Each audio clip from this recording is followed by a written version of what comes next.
ಗುರುಜಿ ಹೇಳಿದಂತ ದಿವ್ಯ ಸಂದೇಶದ ಬಗ್ಗೆ ತಮ್ಗೆ ಏನಾದ್ರೂ ಕ್ವಶನ್ ಅಥವಾ ಏನಾದ್ರೂ ಶೇರಿಂಗ್ ಇದ್ರೆ ಮಾಡ್ಕೊಳ್ಳಿ, ದಯವಿಟ್ಟು ಹ್ಯಾಂಡ್ ರೈಸ್ ಮಾಡಿ. Yes sir, thank you sir. ಅದ್ಭುತವಾಗಿತ್ತು ಇವತ್ತು ಜ್ಞಾನ. 12ನೇ ಚರಣ ಇದು. ಸೊ ಖಂಡಿತ ನಮ್ಮ ಶಂಕರಾಚಾರ್ಯ ಬರೆದಿರುವಂತ ಇದರಲ್ಲಿ ಮೃತ್ಯು ಏನೇನು ನಮಗೆ ಅಂದ್ರೆ ನಮ್ಮ ಜೀವನದಲ್ಲಿ ಮೃತ್ಯು ನಮ್ಮ ಏನೇನು ಕಲಿಸ್ಕೊಡ್ತದೆ ಅಂತ ನಾವು ಅರ್ಥ ಮಾಡ್ಕೊಂಡ್ರೆ ಎಚ್ಚರಿಕವಾಗಿ ಬದುಕಬಹುದು, ಎಚ್ಚರಿಕವಾಗಿ ಇರಬೇಕು ಅಂತ ಒಂದು ಎಲ್ಲರಿಗೂ ಆ ಜ್ಞಾನ ಸಿಗತ್ತೆ ಖಂಡಿತ. ಆದ್ರೆ ಈ ನಮ್ಮ ಈ ಚಿರಂಜೀವತ್ವ ಬಗ್ಗೆ ನಾವು ಥಿಂಕ್ ಮಾಡುವಾಗ ಖಂಡಿತ ಏನಂದ್ರೆ ಮೃತ್ಯು ಅನ್ನೋದು ನಾವು ಪ್ರೋಗ್ರಾಮ್ ಮಾಡ್ಕೋಬಾರ್ದು ಅಂತ ನಾವು ಹೇಳ್ತಾ ಇರ್ತೀವಿ ಆದಷ್ಟು. ಆದ್ರೆ ಜ್ಞಾನಯುತವಾಗಿ ಬದುಕಬೇಕು. ಮೃತ್ಯು ಇಲ್ಲ ಅಂತದೇ ಈಗ ಅನೇಕ ಚಿರಂಜೀವಿಗಳೀಗ 7 ಸಪ್ತಋಷಿಗಳು ಹೆಸರು ಹೇಳಿದ್ವಿ, ಇವರೆಲ್ಲ ಸಾಧಿಸಿದ್ದಾರೆ. ಅಂದ್ರೆ ಆ ಆ ಕಾಲದಲ್ಲಿ ಅದಿತ್ತು ಆ ಜ್ಞಾನ. ಆ ಜ್ಞಾನ ಬರ್ತಾ ಬರ್ತಾ ನಾವು ಈ ಪಾಶ್ಚಾತ್ಯದಲ್ಲಿ ಒಳಗೋಗಿದ್ವಿ. ಪೂರ್ತಿ ಪಾಶ್ಚಾತ್ಯ ಜ್ಞಾನಕ್ಕೆ ನಾವು ಆ ಅನ್ವಯಿಸ್ಕೊಂತಾ ಇದೀವಿ. ಅದಕ್ಕೋಸ್ಕರ ನಾವೆಲ್ಲ ಮರ್ತಿದೀವಿ. ಆದ್ರೂ ಖಂಡಿತ ನಮ್ಮ ಜೀವನದಲ್ಲಿ ಒಳ್ಳೆ ವಿಷಯಗಳು ಆ, ಅಂದ್ರೆ ಅಭ್ಯಾಸಗಳು ಇಟ್ಕೊಂಡು ನಮ್ಮ ಜೀವನವನ್ನು ಸಾಗಿಸ್ಬೇಕು. ಅದು ಮಾತ್ರ ಸತ್ಯ. ಅವಾಗ್ಲೇ ನಮ್ಮ ಅಲ್ಲ, ಜೀವನ ಸುಂದರವಾಗಿರುತ್ತೆ. ಹ್ಮ್ ಆಧ್ಯಾತ್ಮಿಕವಾಗಿ ಯೋಚನೆ ಮಾಡಿದಾಗ ಹ್ಮ್ ಸಪ್ತ ಋಷಿಗಳು ಮಾತ್ರ ಚಿರಂಜೀವಿಗಳನ್ನ, ನಾವೆಲ್ಲ ಚಿರಂಜೀವಿಗಳೇ. ಇಲ್ಲ ಅಂದ್ರೆ ಯಾಕೆಂದ್ರೆ ಅದು ಸಾವು ಅದೇನಾಗತ್ತಂದ್ರೆ ಅದು ಕರೆಕ್ಟ್ ಸಾವು ಸರ್. ಅಂತಕ್ಕಂಥದ್ದು ಹ್ಮ್ ಈ ದೇಹಕ್ಕೆ ಹೊರತು ನಮ್ಗಲ್ಲ, ಅಲ್ಲ ಅದು ಆತ್ಮನಿಗಲ್ಲ. ಅದು ಅದು ಕರೆಕ್ಟ್. ಅದು ಅಂದ್ರೆ ಆ ಆ ಆತ್ಮ ಚಿಂತನೆಯಲ್ಲಿ ಅವರು ನಾವು ಹೌದು, ಹೋಗ್- ಆತ್ಮಕ್ಕೆ ಅಲ್ಲ. ಅವ್ರು ಹೇಳ್ತಾರೋ ಶರೀರವನ್ನು ನಿಲ್ಸ್ಕೋಬಹುದು ಅಂತ. ಶರೀರವನ್ನು ನಿಲ್ಸ್ಕೋಬಹುದು, ತೊಂದರೆ ಇಲ್ಲ. ಆ ಶರೀರವನ್ನು ನಿಲ್ಸ್ಕೊಂಡಂತ ಅವಕಾಶ ಇದೊಂದು ಅತ್ಯುತ್ತಮ ಜ್ಞಾನ ನಮ್ಗೆ ಈ ಹೈಯರ್ ಮಾಸ್ಟರ್ಸ್ ಆಲ್ರೆಡಿ ಕೊಟ್ಬಿಟ್ಟಿದ್ದಾರೆ. ಆದ್ರೆ ಅಳವಡಿಸ್ಕೊಳ್ಳೋದು ಎಷ್ಟುವರೆಗೂ ಸಾಧ್ಯ, ಎಷ್ಟು ಜನ ಅಳವಡಿಸ್ಕೊಂತಾರೆ ಇಲ್ಲ ಅನ್ನೋದು ಅವ್ರಿಗೆ ಬಿಟ್ಟಿರೋದು. ಸೊ ಆದ್ರೆ ಹೌದು. ಅವ್ರೇನ್ ಹೇಳ್ತಾರೆ, ಈ ಫಿಸಿಕಲ್ ಬಾಡಿಯನ್ನು ನಿಲ್ಸ್ಕೋಬಹುದು, ಏನ್ ತೊಂದರೆ ಇಲ್ಲ ಅಂತ ಆ ರೀತಿಯಲ್ಲಿ ಹೇಳ್ತಾ ಬಂದಿದ್ದಾರೆ. ಅದನ್ನ ಎಷ್ಟುವರೆಗೂ ಸಾಧ್ಯವಾಗುತ್ತೋ ಅಲ್ಲಿ ಆ ವಿಶಿಷ್ಟ ಜ್ಞಾನ ಅನ್ನೋದು ಎಷ್ಟುವರೆಗೂ ಅರ್ಥ ಆಗಿ ಎಷ್ಟುವರೆಗೂ ಸಾಧ್ಯವಾಗುತ್ತೋ ಅಷ್ಟುವರೆಗೂ ಅಳವಡಿಸ್ಕೊಳ್ಳೋದು ಉತ್ತಮ. ಬಟ್ ಆದ್ರೆ ಹೌದು. ಖಂಡಿತ ಒಂದೇನಂದ್ರೆ ನಾವು ಏನೇ ಮಾಡ್ತಾ ಇದ್ರೆ ಎಚ್ಚರಿಕವಾಗಿ ಮಾಡಬೇಕು. ಅಂದ್ರೆ ಅದೇ ನೀವ್ ಹೇಳ್ತಾ ಇದ್ರಲ್ಲ, ಮೃತ್ಯು ಅನ್ನೋದು ಬಂದ್ರೆ ಎಲ್ಲ ಅದೊಂಥರ ಈ ಫ್ಲಡ್ ಬರುತ್ತಲ್ಲ, ವರದೆ ಹೇಳ್ತಾವಲ್ಲ, ಆ ತೆರೆ ಅಂತ ತಗೊಂಡು ಎಲ್ಲ ಖಾಲಿ ಮಾಡ್ಬಿಡ್ತದೆ. ಅದೆಲ್ಲ ಗೊತ್ತಿದ್ರು ಹೌದು. ಮತ್ತೆ ಇವರು ಮೋಹಕ್ಕೆ ಒಳಗಾಗ್ತಾ ಇರ್ತಾರೆ. ಸೊ ಅದನ್ನು ನೆನ್ಪಿಟ್ಕೋಬೇಕಾಗುತ್ತೆ. Thank you sir, thank you. Hema madam. Guruji ನಮಸ್ತೆ. ನಾಗರಾಜ್ ಗುರುಜಿ ನಮಸ್ತೆ. ಎಲ್ರಿಗೂ ನಮಸ್ಕಾರ. ಮತ್ತೆ ನಮಸ್ತೆ. ಇವತ್ತು ಉಪನಿಷತ್ ಬಗ್ಗೆ ಹೇಳಿದ್ರಿ, ತುಂಬಾ ಚೆನ್ನಾಗಿ. ಉಪನಿಷತ್ತನ್ನ ಒಂದು ಸಂಪೂರ್ಣವಾಗಿ ಓದಿದ್ದು ಅಥವಾ ವಿಡಿಯೋಸ್ ನೋಡಿದ್ದೆ ಆದ್ರೆ ಇದರಲ್ಲಿ ಇನ್ನೂ ತುಂಬಾನೇ ಗಹನವಾದಂತ ವಿಷಯಗಳನ್ನ ನಾವು ನೋಡಬಹುದು. ಉಪನಿಷತ್ ಗಂಗಾ ಅಂತ ಹೇಳಿ ಸುಮಾರು ವರ್ಷಗಳ ಹಿಂದೆ ಒಂದು ಸೀರಿಯಲ್ ಬರ್ತಾ ಇತ್ತು. ಅದರಲ್ಲಿ ಈಗ ನೀವಿಬ್ರು ಮಾಡ್ತಾ ಇರೋ ಚರ್ಚೆ ಅದೆಲ್ಲ ಅದರಲ್ಲಿ ಇರೋವಂಥದ್ದನ್ನ ನಾವು ಉಪನಿಷತ್ ಗಂಗಾ ನಮ್ಗೆ ಓದಕ್ ಹೋದ್ರೂ ಅಷ್ಟು ಅರ್ಥ ಆಗಲ್ಲ. ಆದ್ರೆ ಒಂದೊಂದೇ ಕಥೆಗಳಾಗಿ ಅವರು ತುಂಬಾ ಚೆನ್ನಾಗಿ ಉಪನಿಷತ್ ಗಂಗಾ ಅನ್ನೋ ಗಂಗಾ ಅಂತಾನೆ ಅದನ್ನ ಉಪನಿಷತ್ ಗಂಗಾ ಅಂತ ಹೇಳಿ ತುಂಬಾ ಅತ್ಯದ್ಭುತವಾಗಿರುವಂತದ್ದು. ಬೆಳಗ್ಗೆ ರಂಗನಾಥ್ ಗುರುಗಳ ಕ್ಲಾಸು ಅತ್ಯದ್ಭುತ. ಮತ್ತೆ ಮತ್ತೆ ಹೇಳ್ತಾ ಇರ್ತಾರೆ, ನಮಗದು ಮನನ ಆಗ್ತಾನೆ ಹೋಗುತ್ತೆ. ಎಲ್ಲನೂ ಆಹಾರ ಅಲ್ಲ, ಎಲ್ಲನೂ ಬರೀ ನೀರು ಒಂದೇ ಅಲ್ಲ. ನಾವು ತಿನ್ನೋದಕ್ಕಾಗಿ ಬದುಕಿಲ್ಲ. ನಾವು ಬದುಕೋದನ್ನ ನಾವೆಲ್ಲ ಸಬ್ ಕಾನ್ಶಿಯಸ್ ಮೈಂಡ್ ಅಲ್ಲಿ ಏನ್ ಮಾಡ್ಕೊಂಡಿದೀವಿ ಅದನ್ನ ನಾವು ಮನನ ಮಾಡ್ತಾ ಈಗಿಂದ ಡೀಪ್ ಪ್ರೋಗ್ರಾಮ್ ಮಾಡಿ ಅದನ್ನ ಪ್ರೋಗ್ರಾಮ್ ಇರೋದನ್ನ ರೀಪ್ರೋಗ್ರಾಮ್ ಮಾಡ್ಬೇಕು ಅಂತೇಳಿ ನಾವು ಬೆಳಗ್ಗೆ ಕ್ಲಾಸಿಂದ ನಾವು ಕಲ್ತ್ಕೊಂಡ್ವಿ. ಅದರಂತೆ ಪೂರಕವಾಗಿ ಮೋಹ ಮುದುಗರದ ಬಗ್ಗೆ ಅತ್ಯುತ್ತಮವಾದ ಒಂದು ಉದಾಹರಣೆ. ಸಾವು ಅನ್ನೋದು ಅದನ್ನೇ ಅಲ್ವಾ ಹೇಳೋದು, ಬ್ರಹ್ಮಚೈತನ್ಯ ಯಾವಾಗೂ ಇರೋ ಅಂಥದ್ದು.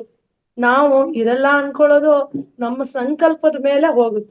ಸಂಕಲ್ಪಗಳನ್ನ ಕೆಲವು ಸರಿ ಹೇಳ್ತಾರೆ ಕೂಡ, ಮಾಡ್ಬೇಡಿ, ಯಾಕಂದ್ರೆ ಅದು ಲಿಮಿಟೆಡ್ ಆಗುತ್ತೆ ಅಂತ. ಅದನ್ನೆಲ್ಲ ಅರ್ಥ ಮಾಡ್ಕೊಳಕ್ ನನಗೆ ಆಗುತ್ತೋ ಇಲ್ವೋ ಗೊತ್ತಿಲ್ಲ. ಯಾವ ಸಂಕಲ್ಪ ಮಾಡ್ಬೇಕು, ಎಷ್ಟು ಮಾಡ್ಬೇಕು, ಯಾಕೆ ಮಾಡ್ಬಾರ್ದು, ಇನ್ನೂ ಇದ್ರದ್ದೆಲ್ಲ ತುಂಬಾ ದ್ವಂದ್ವಗಳಿರೋ ಅಂಥದ್ದು. ಆದ್ರೆ ಇವತ್ತು ತುಂಬಾನೇ ಅದ್ಭುತವಾಗಿ ಇಬ್ಬರದು ಸಂದೇಶ ಮತ್ತೆ ಮತ್ತೆ ವಿಡಿಯೋ ನೋಡೋ ಅಂತ ಇದಾಗ್ತಿದೆ. ಮತ್ತೆ ಮತ್ತೆ ಮನನ ಮಾಡ್ಬೇಕು. ನಮ್ ನಾಗರಾಜ್ ಗುರುಗಳಂತೂ ಯಾವಾಗ ಬಾಯಿ ಬಿಟ್ರೆ ಬ್ರಹ್ಮ ಚೈತನ್ಯ. ಈಗ ನನಗೆ ಏನಾಗಿದೆ, ನಾಗರಾಜ್ ಗುರುಗಳಿಗೆ ಒಂದು ಪ್ರಶ್ನೆ, ಬ್ರಹ್ಮ ಚೈತನ್ಯ ಅಂದ್ರೆ ಏನು? ಅದ್ರ ಬಗ್ಗೆ ನೀವು ಓದಿದ್ದೀರಾ? ಬ್ರಹ್ಮತತ್ವ, ಅದನ್ನ ಎಲ್ಲರೂ ಬ್ರಹ್ಮತತ್ವ, ಬ್ರಹ್ಮ ಚೈತನ್ಯ, ತತ್ವ ಪಡೆದಂತವ್ರು ಇದು ತುಂಬಾ ಕ್ಲಿಷ್ಟಕರ, ಎಲ್ಲದೂ ಬ್ರಹ್ಮ, ಸೃಷ್ಟಿನೇ ಬ್ರಹ್ಮ, ಯೂನಿವರ್ಸ್ ಬ್ರಹ್ಮ. ಸೊ ಇಷ್ಟು ಗೊತ್ತಿರೋ ಅಂಥದ್ದು. ಉಳಿದಿರೋ ನಿಜವಾದ ಬ್ರಹ್ಮ ಏನು ಅನ್ನೋದು ನಚಿಕೇತ ಯಮನಿಗೆ ಮಾಡಿರೋ ಪ್ರಶ್ನೆನೇ ನಂದು ನಿಮಗಿರೋ ಪ್ರಶ್ನೆ. ಇವತ್ತು ನಿಮ್ ಉತ್ತರ ಸಿಗುತ್ತೆ ಅಂತ ಅನ್ಕೊಂಡಿದೀನಿ. ಖಂಡಿತ. ನಮಸ್ತೆ. ಬ್ರಹ್ಮ ಸತ್ಯ ಜಗನ್ಮಿಥ್ಯ ಅಂತ ಹೇಳ್ತಾರೆ. ಬ್ರಹ್ಮ ಸತ್ಯ ಜಗನ್ಮಿಥ್ಯ ಅಂದ್ರೆ ಬ್ರಹ್ಮದಿಂದ ಸೃಷ್ಟಿಯಾಗಿರ್ತಕ್ಕಂಥ ಈ ಜಗತ್ತು ಕೂಡ ನಾಶವಾಗತ್ತೆ. ಆ ನಾಶವನ್ನ ಸಾಕ್ಷಿ ಭಾವದಿಂದ ಗಮನಿಸ್ತಾ ಇರ್ತಕ್ಕಂಥವನೇ ಬ್ರಹ್ಮ. ಅದೇ ಬ್ರಹ್ಮ ಸತ್ಯ. ಈಗ ನಿಮ್ಮ ದೇಹದಲ್ಲಿ ಚಿಕ್ಕಂದಿನಿಂದ ಎಂತೆಂತಹ ಅವಸ್ಥೆಗಳನ್ನ ನೀವು ದಾಟಿ ಬಂದಿದ್ದೀರಿ. 8-10 ವರ್ಷದ ಮಗುವಾಗಿದ್ದಾಗ ನೀವ್ ಹೆಂಗಿದ್ರಿ ಸ್ವಲ್ಪ ನೆನಪು ಮಾಡ್ಕೊಡಿ. ಆಗ್ಲೂ ನೀವಿದ್ರಿ. ಆ ದೇಹ ಈಗಿಲ್ಲ, ಆ ಸೌಂದರ್ಯ ಈಗಿಲ್ಲ, ಆ ಒಂದು ಪಟುತ್ವ ಈಗಿಲ್ಲ. ಅದೇ 25-30 ವರ್ಷಗಳ ಯೌವನದಲ್ಲಿ ನೀವು ಹೇಗಿದ್ರಿ, ಆ ದೇಹ ಈಗಿಲ್ಲ, ಆದ್ರೆ ನೀವಿದ್ದೀರಿ. ಆವತ್ತು ನಾನಿದ್ದೆ, ಆ ಯೌವನದ ಕಾಲದಲ್ಲೂ ನಾನಿದ್ದೆ, ಈಗ್ಲೂ ನಾನಿದ್ದೀನಿ, ಇನ್ನು 10 ವರ್ಷಕ್ಕೂ ನಾನಿರ್ತೀನಿ. ಆದ್ರೆ ಈ ದೇಹ ಹಂಗಿರೋದಿಲ್ಲ. ಅಂದ್ರೆ ಷಡ್ ವಿಕಾರಗಳಿಗೆ ಗುರಿಯಾಗ್ತಕ್ಕ ಈ ದೇಹ ಕ್ಷೀಣವಾಗ್ತಾ ಇರುತ್ತೆ, ಆದ್ರೆ ಆತ್ಮನು ಕ್ಷೀಣವಾಗುವುದಿಲ್ಲ. ಅದೇ ಬ್ರಹ್ಮ. ಅರ್ಥ ಆಯ್ತಾ? ಅದೇ ಬ್ರಹ್ಮ ವಸ್ತು. ಅದಕ್ಕೆ ಕ್ಷೀಣವಿಲ್ಲ, ನಾಶವಿಲ್ಲ. ಎಂತಹ ಪ್ರಳಯ ಕಾಲದಲ್ಲೂ ಅದು ಕೊಚ್ಕೊಂಡು ಹೋಗಕ್ ಸಾಧ್ಯ ಇಲ್ಲ. ಎಂತಹ ಸಂದರ್ಭ ಬಂದ್ರು ಕೂಡ, ಎಂತಹ ಅಗ್ನಿ ಪರ್ವತ ಬಂದು, ಎಂತಹ ಸುನಾಮಿ ಬಂದ್ರು ಅದಕ್ಕೆ ಅದೇ ಸತ್ಯ. ನೀವೇ ಸತ್ಯ, ನೀವೇ ಬ್ರಹ್ಮ, ಅದೊಂದೇ ಸತ್ಯ. ಇನ್ನು ಮಿಕ್ಕದೆಲ್ಲವೂ ಮಿಥ್ಯ.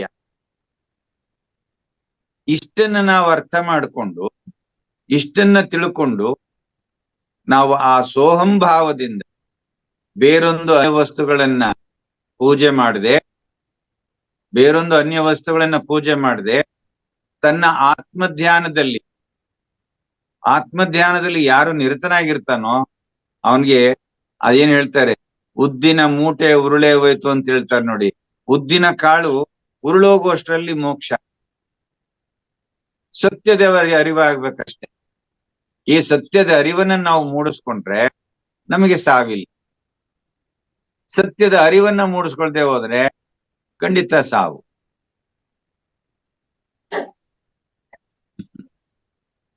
ಅದಕ್ಕೆ ನೋಡಿ, ಈ ಉಪನಿಷತ್ ಭಾವಧಾರೆ ಅಂತೇಳಿ ಈ ಗ್ರಂಥ ಬಹಳ ಅದ್ಭುತವಾಗಿದೆ. ಸೋಮನಾಥಾನಂದ ಅಂತಕ್ಕಂಥವ್ರು ಇದನ್ನ ಬರೆದಿದ್ದಾರೆ. ಬಹಳ ಚೆನ್ನಾಗಿದೆ. ಸಾಧ್ಯವಾದಷ್ಟು ನೀವು ಅಧ್ಯಯನ ಮಾಡಿ. ಇದೊಂದು ಗ್ರಂಥದಲ್ಲಿ 9 ಉಪನಿಷತ್ತುಗಳನ್ನ ತಗೊಂಡಿದ್ದಾರೆ. ಈ 9 ಉಪನಿಷತ್ತುಗಳಿಗೂ ಆದಿಗುರು ಶಂಕರಾಚಾರ್ಯರು ವ್ಯಾಖ್ಯಾನವನ್ನ ಮಾಡಿದ್ದಾರೆ. ಸೊ ಹಾಗಾಗಿ ಅದು ಯಾವುದು ಅಂದ್ರೆ ಕಠೋಪನಿಷತ್ತು, ಈಶಾವಾಸ್ಯ ಉಪನಿಷತ್ತು, ಕೇನೋಪನಿಷತ್ತು, ಪ್ರಶ್ನೋಪನಿಷತ್, ಮುಂಡಕೋಪನಿಷತ್, ಮಾಂಡುಕ್ಯ ಉಪನಿಷತ್, ತೈತ್ತಿರೀಯ ಉಪನಿಷತ್, ಐತರೇಯ ಉಪನಿಷತ್, ಶ್ವೇತಾಶ್ವತರ ಉಪನಿಷತ್. ಈ 9 ಉಪನಿಷತ್ತುಗಳನ್ನ ಶುದ್ಧ ಅದ್ವೈತವೇ ಇದೆ ಇದರಲ್ಲಿ. 108 ಉಪನಿಷತ್ತುಗಳಿದ್ದಾವೆ. 108 ಉಪನಿಷತ್ತುಗಳನ್ನ ಪ್ರಮುಖವಾಗಿ ತಕೊಂಡಿದೆ. ಆ 108 ಉಪನಿಷತ್ತುಗಳ ಆಧಾರವಾಗಿನೇ ನಾವು ನಮ್ಮ ಜಪಮಣಿಯಲ್ಲಿ 108 ಅಂತ ಇಟ್ಕೊಂಡಿರೋದು. ಅಷ್ಟೋತ್ತರ ಶತನಾಮಾವಳಿ ಅಂತ ಹೇಳ್ತೀವಿ ನೋಡಿ.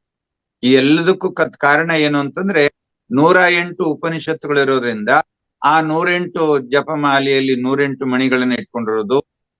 ದೇವತೆಗಳನ್ನ ಏನು ವರ್ಣನೆ ಮಾಡೋದಕ್ಕೆ, ಜಪ ಮಾಡೋದಕ್ಕೆ ಕೂಡ 108ನೇ ಬಳಸೋದು. ಆದ್ರೆ ಇಲ್ಲಿ ಈ 9 ಉಪನಿಷತ್ತುಗಳು ಶುದ್ಧ ಅದ್ವೈತವನ್ನೇ ಹೇಳುತ್ತೆ.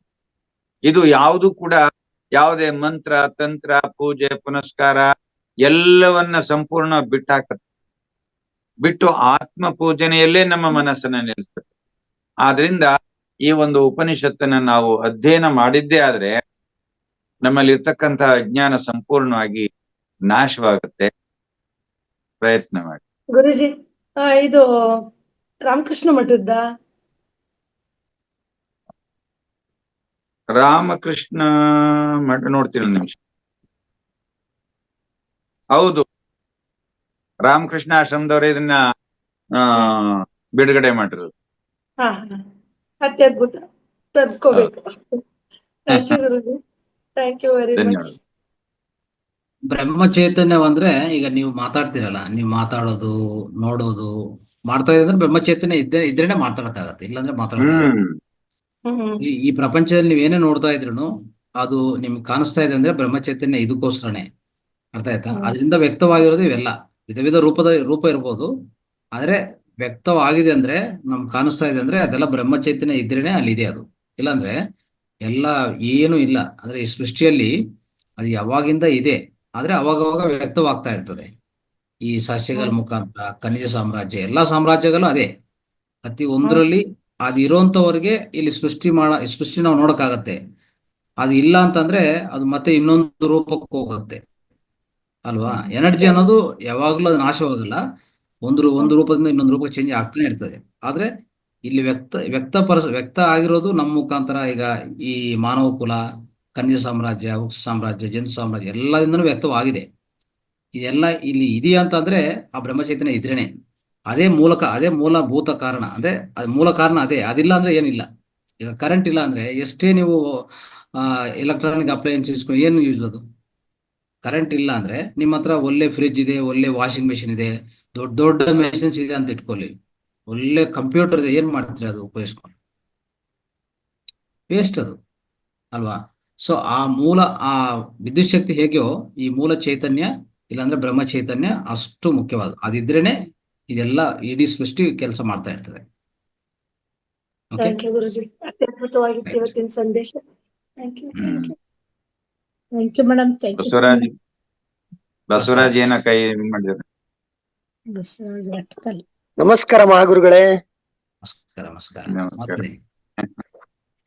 ನೋಡಿ, ಮಹಾ ಚೈತನ್ಯ ನಾವು ಬೆಳಿಗ್ಗೆ 5 ಗಂಟೆಯಿಂದ ನಮ್ಮ ಈ ಮಹಾವತಾರ ಫೌಂಡೇಶನ್ ಅಲ್ಲಿ ಚೆನ್ನಾಗ್ ಒಳ್ಳೆ ಕಿವಿ ಕೊಟ್ಟು ಕೇಳಿದ್ರೆ ಮಹಾ ಚೈತನ್ಯ ಬಂದ್ಬಿಡುತ್ತೆ, ಬೇರೆ ಏನು ಬೇಡ. ನೋಡಿ, ಬೆಳಿಗ್ಗೆಯಿಂದ ಸಾಯಂಕಾಲವರೆಗೆ 21,000 ಬಾರಿ ಸುಸರಾಟ ತಗೊಂಡು ಅದ್ರ ಬಗ್ಗೆ ಅದರಲ್ಲಿ ಜ್ಞಾನವಾಗಿರೋದ್ಕಿಂತ ಸಾಕು. ನೀವು ಮಾಡಿರೋ ನೀವು ಸೇವೆ ಮಾಡ್ತಾ ಇದ್ದೀರಲ್ಲ, ಇದು ಗ್ರೇಟ್. ಇದಿಷ್ಟು ನಾವು ಕೇಳ್ಕೊಂಡ್ರೆ ನಮ್ ಜನ್ಮ ಪಾವನವಾಗುತ್ತೆ, ಎಷ್ಟೋ ಮನೆಗಳನ್ನು ಉದ್ಧಾರ ಆಗುತ್ತೆ. ಆಮೇಲೆ ನಮ್ಮದಂತ ಏನು ಇಲ್ಲ ಗುರುಗಳೇ ಇಲ್ಲಿ ಪ್ರಪಂಚದಲ್ಲಿ. ಇವತ್ತು ನಂದಿರ್ಬೋದು ಈ ಭೂಮಿ, ಇವತ್ತು ನಂದಿರ್ಬೋದು ಈ ಮನೆ, ನಾಳೆ ಯಾರ್ದಾಗುತ್ತೆ ಯಾರಿಗ್ ಗೊತ್ತು? ಎಲ್ಲ ಬಿಟ್ಟು ಹೋಗೋದೇನೋ ಅಲ್ವಾ? ನೋಡಿ, ಆನಂದವಾಗಿರಕ್ಕೆ ಕಾರಣ ಇದೆಲ್ಲ ನಾವು ನಮ್ಮ ನೆನಪಲ್ಲಿ ಇಟ್ಕೊಂಡ್ರೆ ನಾವು ಆನಂದವಾಗಿರ್ತೀವಿ. ಇಲ್ವಾ? ಅದು ಬೇಕು, ಇದು ಬೇಕು, ನಾಳೆದು ನಿನ್ನೆದು ಯೋಚನೆ ಬೇಡವೇ ಬೇಡ.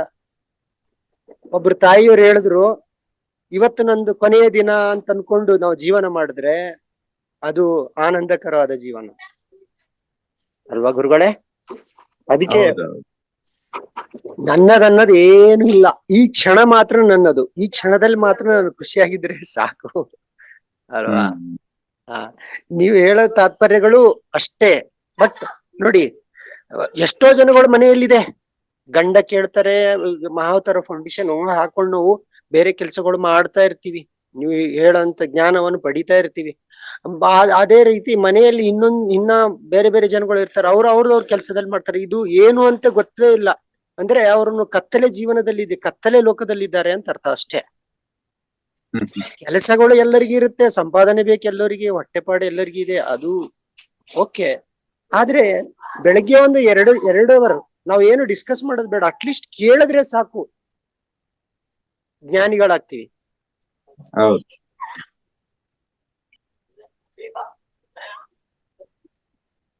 ಹಲೋ ಗುರುಗಳು. Thank you sir, thank you. ಒಳ್ಳೆ ವಿಶ್ಲೇಷಣೆ ಮಾಡಿದ್ರಿ. ಅಷ್ಟೇ, ನಾಳೆದು ನಿನ್ನೆದು ಏನು ಬೇಡ, ಇವತ್ತು ಕ್ಷಣ ಮಾತ್ರ. ಯಾಕಂದ್ರೆ ನೋಡಿ, ಈ ಕಾಲದಲ್ಲಿ ಏನಿದೆ, 1 ಗಂಟೆ ಒಳಗಡೆ ಏನಾಗುತ್ತೆ ಯಾರಿಗೂ ಗೊತ್ತಿಲ್ಲ.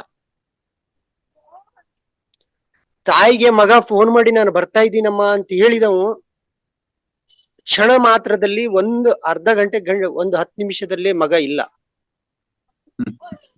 ಗಂಡ ಬರ್ತಾ ಇದ್ದೀನಿ ಮನೆಗೆ ರೆಡಿ ಆಗಿರು ಎಲ್ಲೋ ಹೋಗ್ಬೇಕಂದವನು ಫೋನ್ ಮಾಡಿ ಹೇಳಿದವನು ಎಲ್ಲಿದ್ರಾ ಅಂತ ಫೋನ್ ಮಾಡಿ ಕೇಳಿದ್ರೆ ಅಲ್ಲಿ ಗಂಡ ಇಲ್ಲ ಅಲ್ವಾ? ಹೌದು. ಹೆಂಡತಿಗೆ ಹೇಳ್ತೀವಿ ರೆಡಿ ಆಗಿರೋ ಅಮ್ಮ ನಾ ಬರ್ತಾ ಇದ್ದೀನಿ ಇಲ್ಲಿ ಹೋಗ್ಬೇಕು ಅಂತಂದ ಮನೆ ಬರೋವರೆಗೆ ಹೆಂಡತಿ ಏನೋ ಆಗಿರ್ತಾಳೆ. ಈ ಕಾಲ ಇದೆ ಇದು. ಇದರಲ್ಲಿ ಕ್ಷಣಕ್ಕೂ ಏನಾಗುತ್ತೆ ಯಾರಿಗೂ ಗೊತ್ತಿಲ್ಲ ಗುರುಗಳೇ. ಆನಂದವಾಗಿರ್ಬೇಕಷ್ಟೇ, ಖುಷಿಯಾಗಿರ್ಬೇಕು. ನಮ್ಮಿಂದ ಬೇರೆಯವ್ರಿಗೆ ತೊಂದ್ರೆ ಮಾಡೋದ್ ಬೇಡ, ನಮ್ಮಿಂದ ಏನು ಸಹಾಯ ಮಾಡೋದ್ ಬೇಡ. ಆದ್ರೂ ಕೂಡ ಎಲ್ಲರೂ ಸರ್ವೇ ಜನ ಸುಖಿನೋ ಭವಂತು ನನ್ನದು ಅಷ್ಟೇ ಆಸೆ ನೋಡಿ. ಎಲ್ಲರೂ ಖುಷಿಯಾಗಿರ್ಲಿ, ಎಲ್ಲರೂ ಆನಂದವಾಗಿರ್ಲಿ. ಇಲ್ಲಿ ಇದಕ್ಕೂ ಏನಂದ್ರೆ ಬಸವರಾಜ್ ಅವರೇ, ಇಲ್ಲಿ ಎರಡು ವಿಷಯಗಳಿದೆ. ಇಲ್ಲಿ ನಾವು ಸಾಯ್ತೀವಿ ಅಂತ ಅನ್ಕೊಂಡೋದು ತಪ್ಪೆ. ಅರ್ಥ ಆಯ್ತಾ? ಹೌದು ಗುರುಗಳೇ. ಇದು ಅದನ್ನ ಇದು ಮುಂಚೆ ಫಸ್ಟ್ ಸಬ್ಜೆಕ್ಟ್ ಅದೇ ಬಂದಿರೋದು. ನಾವು ಸಾಯ್ತೀವಿ ಅಂತಂದ್ರೆ ನಮ್ಮ ದೇಹ ಹಾಗೇ ತಯಾರಾಗತ್ತೆ. ಅದು ಇನ್ನೊಂದಿದೆ, ಇದು ಒಂದು ಅದ್ಭುತವಾದ ವಿಷಯ. ನಾವು ಸ್ವಲ್ಪ ವಿಷಯದಲ್ಲಿ ಏನಂದ್ರೆ ಇನ್ನು ಸೂಕ್ಷ್ಮವಾಗಿ ನಾವು ಚರ್ಚೆ ಮಾಡುವಾಗ ಅರ್ಥ ಆಗೋ ವಿಷಯಗಳು ಇವೆಲ್ಲ. ಹೌದು ನಾವು ಗುರುಗಳೇ. ಸಾಯ್ತೀವಿ ಅಂತ ನೀವು ಪ್ರೋಗ್ರಾಮ್ ಮಾಡ್ಕೊಳ್ಳಿ, ನಿಮ್ಗೆ ಆಕ್ಸಿಡೆಂಟ್ ಆಗೋದು ಗ್ಯಾರಂಟಿ. ಹೌದೌದು. ಇದು ಇನ್ನೊಂದು ರೀತಿಯಲ್ಲಿ ಅರ್ಥ ಮಾಡ್ಕೋಬೇಕು. ನಾವು ಯಾವಾಗ್ಲೂ ನಾವೆಲ್ಲೋ ಒಂದು ಸಬ್ಜೆಕ್ಟ್ ಕೇಳಿರ್ತೀವಿ ಅಂತ ಇಟ್ಕೊಳ್ಳಿ, ಅದೇ ಸಬ್ಜೆಕ್ಟ್ ನಾವು ರಿಪೀಟ್ ಮಾಡ್ಕೊಂತ ಇದ್ರೆ ಆಗಲ್ಲ. ಎಷ್ಟೋ ಹೈಯರ್ ಮಾಸ್ಟರ್ಸ್ ಇದ್ದಾರೆ, ಅವರೆಲ್ಲ ಹೇಳ್ಕೊಟ್ಟಿದ್ದಾರೆ, ದಯವಿಟ್ಟು ಅದನ್ನು ಗಮನಿಸಿ. ಹೌದು. ನೀವೇ ಸೃಷ್ಟಿಕರ್ತ ಅನ್ನುವಾಗ ನೀವು ಪ್ರತಿಯೊಂದನ್ನು ಚೇಂಜ್ ಮಾಡ್ಬೇಕಂತ ಆ ಕೆಪಾಸಿಟಿ ಇದೆ ಅಂತ ಹೇಳ್ತಾ ಇದ್ದಾರೆ ಅವರು. ಮತ್ತೆ ನಾವು ಆ ಕಡೆ ಹೋಗ್ಬಾರ್ದು. ಸ್ವಲ್ಪ ಇದೆ ಅದೆಲ್ಲ ನೀವು ಹೇಳಿರೋದೆಲ್ಲ ನಡೀತಾ ಅಂತದ್ದು ನಡೀತಾ ಇದೆ. ನಾವು ಅದು ಇಲ್ಲ ಅಂತ ಹೇಳ್ತಾ ಇಲ್ಲ. ಬಟ್ ಆದ್ರೆ ಇನ್ನೊಂದು ಸ್ವಲ್ಪ ಉನ್ನತ ಜ್ಞಾನ ಇದೆ. ಯಾಕೆ ಕಲಿಯಬಾರ್ದು? ಆಸೆಯಿಂದ ಬದುಕಬೇಕು. ಯಾಕೆ ಕಲಿಯಬಾರ್ದು? ಓಕೆ, ಈಗ ನೀವೇಳುದು ಓಕೆ, ಇದು ಯಾವುದು ಸಾವು ಬಂದೇ ಬರ್ತದೆ. ಇವತ್ತು ಕೊನೆ ದಿವಸ ನಾವು ಜೀವನ ಮಾಡ್ಬೇಕು, ಖುಷಿಯಾಗಿರ್ಬೇಕು, ಆನಂದ ಎಲ್ಲ ಕರೆಕ್ಟೇ.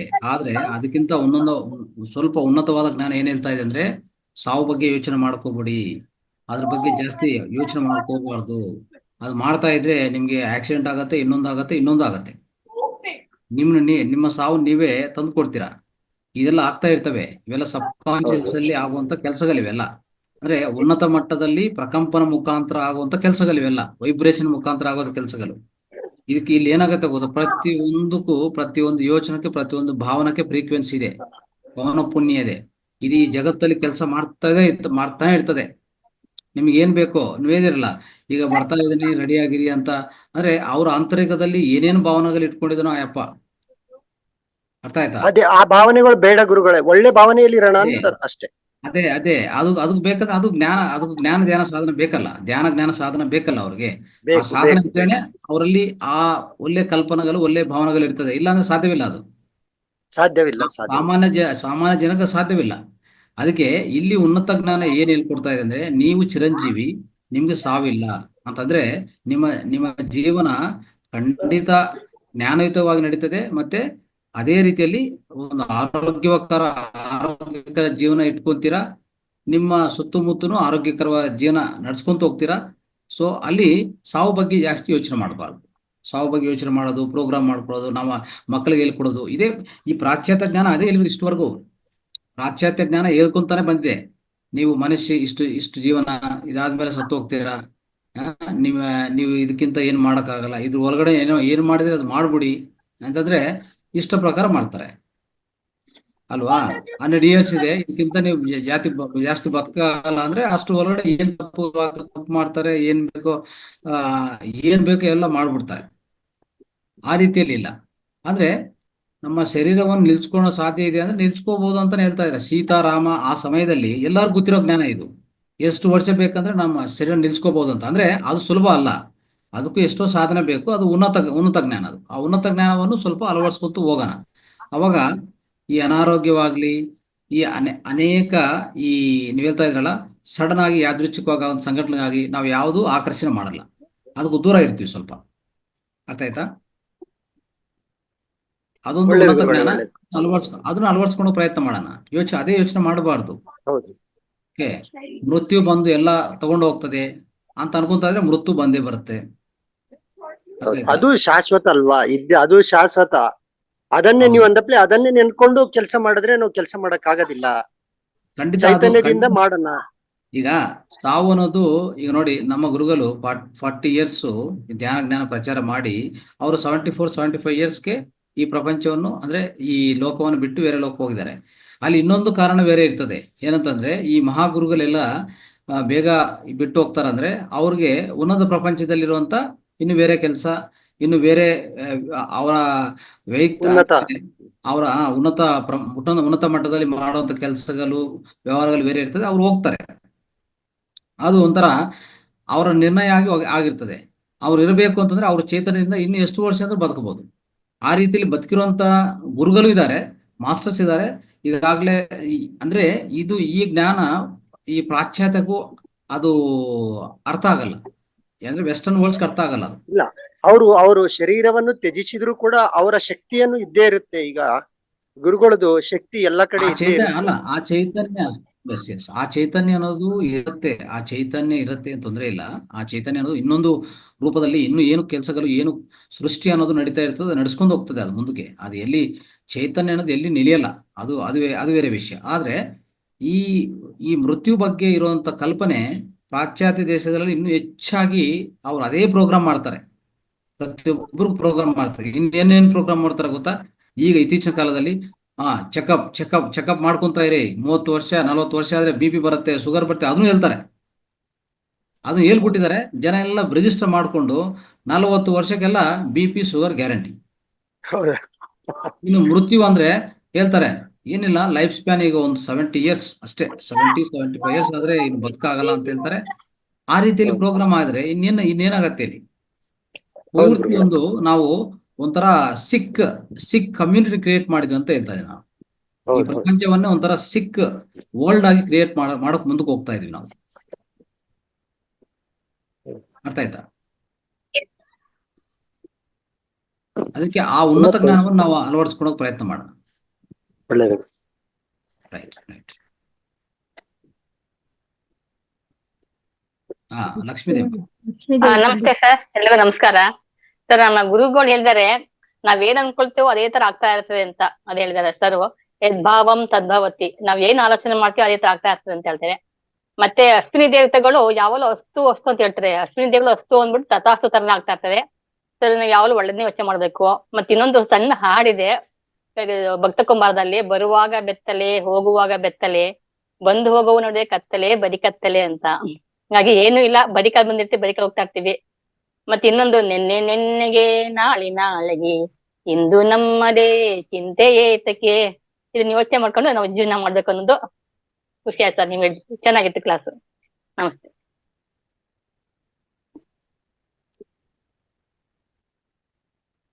ಎಸ್ ಗುರುಜಿ, ಅದೇ ಬೆಣ್ಣಿಗೆ ಇನ್ನೇನ್ ಬಾಯಲ್ಲಿ ಆಡಿದ್ದು ಬೆಣ್ಣಿಗೆ ಮೂಲ ಅಂತಂತಾರಲ್ಲ ಗುರುಜಿ.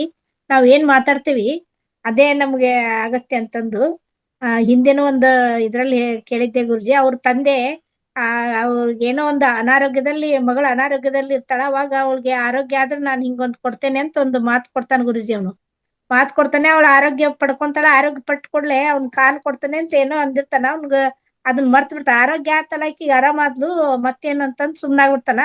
ಆದ್ರೆ ಆಕ್ಸಿಡೆಂಟ್ ಅಲ್ಲಿ ಅವ್ನ ಕಾಲು ತಾನು ಕೊಡುದಿಲ್ಲಲ್ಲ, ಅದು ಆಕ್ಸಿಡೆಂಟ್ ಅಲ್ಲಿ ಅವ್ನ ಕಾಲ್ ಹೋಗುತ್ತೆ. ಅಂದ್ರೆ ಒಂದು ಸಬ್ ಕಾನ್ಶಿಯಸ್ ಮೈಂಡ್ ಅಲ್ಲಿ ಆ ರೀತಿ ಮಾಡ್ಕೊಂಡಿದ್ರಿಂದ ಅದು ಆಗುತ್ತೆ ಅಂತ ಅನ್ನೋದು ಒಂದು ಉದಾಹರಣೆ ನಾನು ಓದಿದ್ದೆ ಗುರುಜಿ. ಹಂಗೆ ನಿರ್ಭಯಾನಂದ್ ಗುರುಜಿ ಹೇಳ್ತಾರೆ, ನಿಮ್ಮ ಇದ್ರಲ್ಲಿ ಏನು ಒಂದು ವಜ್ರದ ಗಣಿನ ಇದೆ, ಅದು ವಜ್ರದ ಗಣಿನ ನೀವು ಬಳಸ್ಕೊಳ್ಳಿ, ಚಿಕ್ಕ ಪುಟ್ಟದಕ್ಕೆಲ್ಲ ಇದನ್ನ ಆಸೆ ಪಡಬೇಡಿ ಅಂತ ಹೇಳಿದ್ದು ನಾನೀಗ ನೆನಪಾಯ್ತು ಗುರುಜಿ. ಅದು ಕರೆಕ್ಟ್. ಸಬ್ ಕಾನ್ಶಿಯಸ್ ಮೈಂಡ್ ಅಲ್ಲಿ ಏನ್ ಫೀಡ್ ಆಗುತ್ತೆ ಅದು ಆಗತ್ತೆ ಅಂತ ಅನ್ನೋದು. ಅದು ಈಗ ಅಂದ್ರ ಗುರುಜಿ ಅವ್ರದ್ದು ಬೆಳಗಿನ ಸೆಷನ್ ಭೌತಿಕ ಅಮರತ್ವದ ಬಗ್ಗೆ ಇತ್ತು. ಈಗ ಅಂದ್ರ ಅದು ಅವ್ರಿಗೆ ಸ್ವಲ್ಪ ಗೊಂದಲ ಆದಂಗ ಆತನ ಗುರುಜಿ ಅಂತ ನಂದು ಅನಿಸಿಕೆ. ಏನೂ ಇಲ್ಲ, ಅಂದ್ರೆ ಈಗ ಜ್ಞಾನ ಅನ್ನೋದು ಜ್ಞಾನಕ್ಕೆ ಒಂದು ಪರಿಮಿತಿ ಇಲ್ಲ, ಹೋಗ್ತಾನೆ ಇರ್ತದೆ ಮುಂದಕ್ಕೆ. ಅದೇ ರೀತಿಯಲ್ಲಿ ನಾವು ಅರ್ಥ ಮಾಡ್ಕೋಬೇಕು. ಇದು ಈ ಜ್ಞಾನ ಈ ಪ್ರಪಂಚಕ್ಕೆ ಸಂಬಂಧಿತ ಸ್ವಲ್ಪ ಇಟ್ಕೊಂಡಿದ್ರೇನೆ ಈಗ ಉದಾಹರಣೆಗೆ ಡಿಗ್ರಿ ಇದೆ, PhD ಇದೆ, ಇದೆಲ್ಲ ಒಂದು ರೀತಿಯಲ್ಲಿ ನಡೀತಾ ಇರ್ತದೆ. ಈಗ ಈ ಜ್ಞಾನ ಇಲ್ಲದ್ರೆ ಏನಾಗುತ್ತೆ, ಈ ನವೀನ ಪ್ರಪಂಚದಲ್ಲಿ ತುಂಬಾ ಹೆಚ್ಚಾಗಿ ಅಸಾಂಘಿಕ ಚರ್ಯಗಳು ನಡೀತಾ ಇದೆ. ಅದನ್ನು ಒಂದು ತಡ ಮಾಡ್ಬೇಕಂದ್ರೂ ಖಂಡಿತ ಈ ಜ್ಞಾನ ಬೇಕೇ ಬೇಕು. ನಮ್ಮ ಈ ಗ್ರಂಥಗಳಿಂದ ಬಂದಿರುವಂತ ಜ್ಞಾನ ಇದ್ರೇನೆ ಸ್ವಲ್ಪ ತಡ ಮಾಡುವಂತ ಅವಕಾಶ ಇದೆ. ಆದ್ರೆ ಇನ್ನೂ ಉನ್ನತ ಮಟ್ಟದಲ್ಲಿ ನಾವು ಬೆಳಿಬೇಕಂತಂದ್ರೆ ಉನ್ನತ ಜ್ಞಾನ ತಗೋಬೇಕಾಗತ್ತೆ ಅಷ್ಟೇ, ಇನ್ನೇನಿಲ್ಲ. ಅದು ನಮ್ಮ ಮನೋಸ್ಥಿತಿಗೆ ಅದೇ ನಾವಿರುವಂತ ಆ ಜ್ಞಾನದ ಮಟ್ಟಕ್ಕೆ ಸಂಬಂಧಿತ ವಿಷಯವೆಲ್ಲ. ನಾವು ಇದು ತಗೋಬೇಕಾ ಅದು ತಗೋಬೇಕಂದ್ರೆ ಎಲ್ಲರಿಗೂ ಇದು ಅರ್ಥ ಆಗಲ್ಲ. ಅರ್ಥ ಆಗೋ ತಗೋಲಿ, ಅರ್ಥ ಆಗಿಲ್ಲ ಅಂದ್ರೆ ಸ್ವಲ್ಪ ವೆಯ್ಟ್ ಮಾಡಿ ಆಮೇಲೆ ತಗೋಲಿ, ಪರವಾಗಿಲ್ಲ. ಅರ್ಥ ಆಯ್ತಲ್ಲ? Thank you Guruji, thank you so much. ಒಟ್ಟಾರೆ ಆಧ್ಯಾತ್ಮದ ವಿಚಾರ ಇದೆಯಲ್ಲ, ಇದನ್ನ ಒಬ್ಬೊಬ್ರು ಒಂದೊಂದು ರೀತಿ ಅರ್ಥೈಸ್ಕೊಂಡು ಒಂದೊಂದು ರೀತಿ ವಿಶ್ಲೇಷಣೆ ಮಾಡ್ಕೊಂಡಿದ್ದಾರೆ. ಅವ್ರು ಮಾಡ್ಕೊಂಡಿರೋ ಆ ವಿಶ್ಲೇಷಣೆ ಅದು ಸರಿನೇ, ಇವ್ರು ಮಾಡ್ಕೊಂಡಿರೋ ವಿಶ್ಲೇಷಣೆ ಇದು ಸರಿನೇ. ಇಲ್ಲಿ ಯಾವ್ದನ್ನು ನಾವು ತಪ್ಪು ಅದು ಸರಿ ಅಂತ ನಾವು ಜಡ್ಜ್ ಮಾಡೋಕ್ ಆಗೋದೇ ಇಲ್ಲ. ಆದ್ರಿಂದ ಒಟ್ಟಾರೆ ಶಂಕರಾಚಾರ್ಯರು ಏನ್ ಹೇಳ್ತಾ ಇದ್ದಾರೆ, ಸಾವು ಅಂತಕ್ಕಂಥದ್ದು ಈ ದೇಹಕ್ಕೆ ಬರುವಂತಹದ್ದು. ಈ ದೇಹಕ್ಕೆ ಬರ್ತಕ್ಕಂಥ ಸಾವನ್ನ ತಡೆದುಕೊಳ್ಳಿ, ಮತ್ತೆ ಸಾಧ್ಯವಾದಷ್ಟು ಮೋಹಕ್ಕೆ ಒಳಗಾಗಬೇಡಿ. ಚಿರಂಜೀವತ್ವ ಏನು, ನಾನ್ ಚಿರಂಜೀವಿ, ನಾನು ಆತ್ಮನಿದ್ದೀನಿ, ನನಗ್ ಸಾವಿಲ್ಲ, ಮತ್ತೆ ಇದು ಯಾವ್ದನ್ನು ಈ ಒಡವೆ ವಸ್ತುಗಳು ಯಾವ್ದನ್ನು ನಾನ್ ಧರಿಸೋದಿಲ್ಲ, ಈ ದೇಹಕ್ಕೆ ಮಾತ್ರ ಧರಿಸ್ಕೊಳ್ಳುವಂತದ್ದು ಅಂತ ಅನ್ನುವಂತಹ ಶುದ್ಧವಾದ ಅದ್ವೈತವನ್ನ, ಆತ್ಮಜ್ಞಾನವನ್ನ ಇಲ್ಲಿ ಬೋಧಿಸಿದ್ದಾರೆ. ಅದನ್ನ ಅರ್ಥ ಮಾಡ್ಕೊಳ್ಳೋದು ಒಬ್ಬೊಬ್ರು ಒಂದೊಂದ್ ರೀತಿ ಅರ್ಥೈಸ್ಕೊಳ್ತಾರೆ. ಅದನ್ನ ನಾವ್ ಏನು ಮಾಡಕ್ಕಾಗಲ್ಲ. ಸೊ ಅದಕ್ಕೆ ನಾವೇನ್ ಮಾಡ್ಬೇಕಪ್ಪ ಅಂತ ಹೇಳಿದ್ರೆ, ಆಯ್ತು ಅಂತೇಳಿ ಅದಕ್ಕೊಂದು ನಮಸ್ಕಾರ ಮಾಡೋದು, ಸುಮ್ಮನೆ ಇದ್ಬಿಡೋದು. ಅಲ್ಲ ಅದೇ ಈಗ ಯಾರ್ಯಾರಿಗೂ ಏನು ಅರ್ಥ ಆಗತ್ತೋ ಅಷ್ಟವರೆಗೂ ಅರ್ಥ ಮಾಡ್ಕೋಬಹುದು ಸರ್.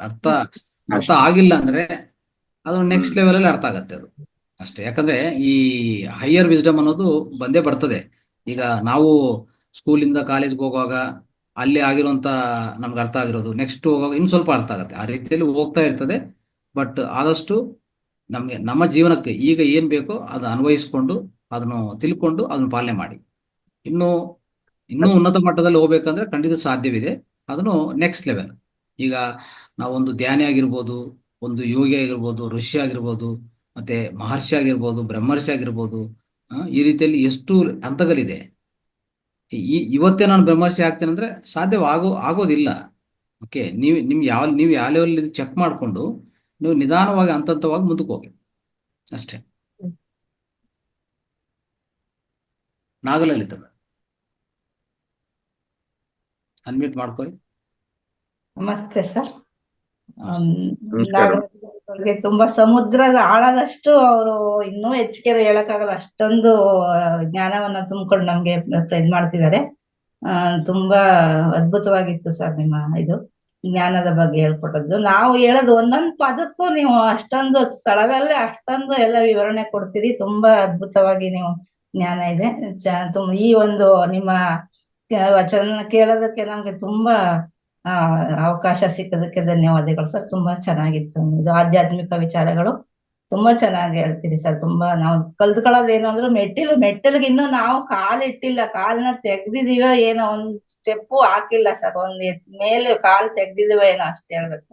ಮತ್ತೆ ರಂಗನಾಥ್ ಗುರುಗಳು ಸಹ ಅಷ್ಟೊಂದು ತುಂಬಾ ಚೆನ್ನಾಗಿ ಜ್ಞಾನದ ಬಗ್ಗೆ ಹೇಳಿದ್ರು. ನಮ್ಮ ದೇಹದ ಬಗ್ಗೆ, ಹೌದು ದೇಹ ಮತ್ತೆ ನಾವು ಆಸೆ ಇರ್ಬೇಕು. ಅವ್ರು ಹೇಳ್ದಾಗೆ ಸಾವು ಅನ್ನೋದೇ ಇರಬಾರ್ದು. ಆಸೆ ಇರ್ಬೇಕು, ದುರಾಸೆ ಮೋಹವಿರ್ಬಾರ್ದು, ವ್ಯಾಮೋಹ ಇರಬಾರ್ದು ಅಂತಾನು ಹೇಳೋದು ತುಂಬಾ ಚೆನ್ನಾಗಿತ್ತು ಸರ್. ತುಂಬಾ ಅದ್ಭುತವಾಗಿತ್ತು ನಿಮ್ಮ ಇದು ಸರ್. ಚೆನ್ನಾಗಿದೆ ಸರ್, ತುಂಬಾ ಅದ್ಭುತ. Thank you sir. Thank you madam. ಗುರುಜಿದು ಇಲ್ಲಿ ಯಾರಾದ್ರೂ ಆಯ್ತು, ಚಿಕ್ಕೋಡಿದ ಕಾರ್ಯಕ್ರಮ ಯಾರಾದ್ರೂ ಭಾಗವಹಿಸಿದ್ರೆ ಹ್ಯಾಂಡ್ ರೈಸ್ ಮಾಡಿ, ಒಂದಿಬ್ಬರು ಮಾಸ್ಟರ್ಸ್ ಅವಕಾಶ ಕೊಡೋಣ. ನಿಮ್ಮ ಅನುಭವಗಳು ಹಂಚ್ಕೋಬಹುದು. ಅನಿಸಿಕೆ ಇದಾರ ಹ್ಯಾಂಡ್ ರೈಸ್ ಮಾಡ್ತೀರಾ? ಒಂದು 2 ಮಾಸ್ಟರ್ಸ್ ಹ್ಯಾಂಡ್ ರೈಸ್ ಮಾಡಿ.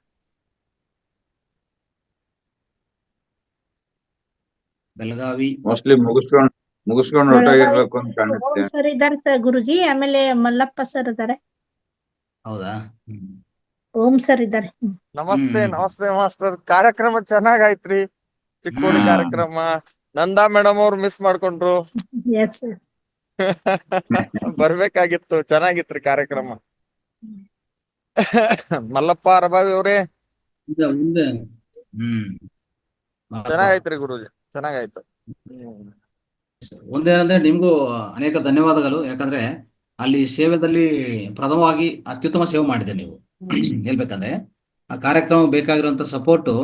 ಸೊ ಪ್ರತಿ ನಿತ್ಯ ಏನೇನು ಬೆಳಗ್ಗೆಯಿಂದ ಸಾಯಂಕಾಲವರೆಗೂ ಯಾವಾಗ್ಲೂ ಏನ್ ಬೇಕಂದ್ರೂ ನಿಮ್ಗೆ ಕಾಲ್ ಮಾಡ್ತಾ ಇದ್ರು. ಎಲ್ಲರೂ ನಿಮ್ಗೆ ಕಾಲ್ ಮಾಡ್ತಾ ಇದ್ರು. ಇಲ್ಲ ಆದ್ರೂ ನೀವು ಅಷ್ಟೇನೆ ನನಗೆ ರೆಸ್ಪಾಂಡ್ ಮಾಡಿ ಅದ್ಭುತ ಸೇವೆ ಮಾಡಿದ್ರು. ಅದಕ್ಕೆ ಮಾತ್ರ ಎಲ್ಲರೂ ಒಂದ್ಸರಿ ಕ್ಲಾಪ್ಸ್ ಕೊಡ್ಬೇಕು ಸರ್ಗೆ. Thank you Guruji, thank you. Thank you so much.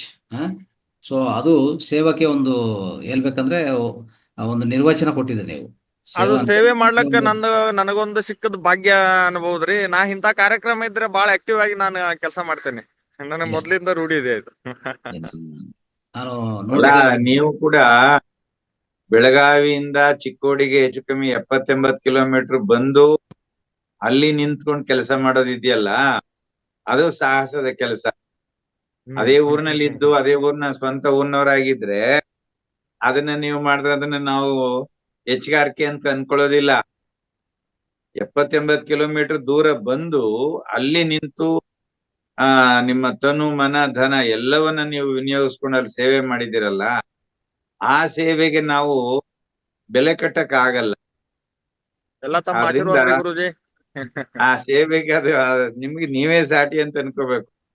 Okay thank you. ನಮಸ್ಕಾರ. ನಮಸ್ತೆ. ಮಲ್ಲಪ್ಪ ಅವರೇ.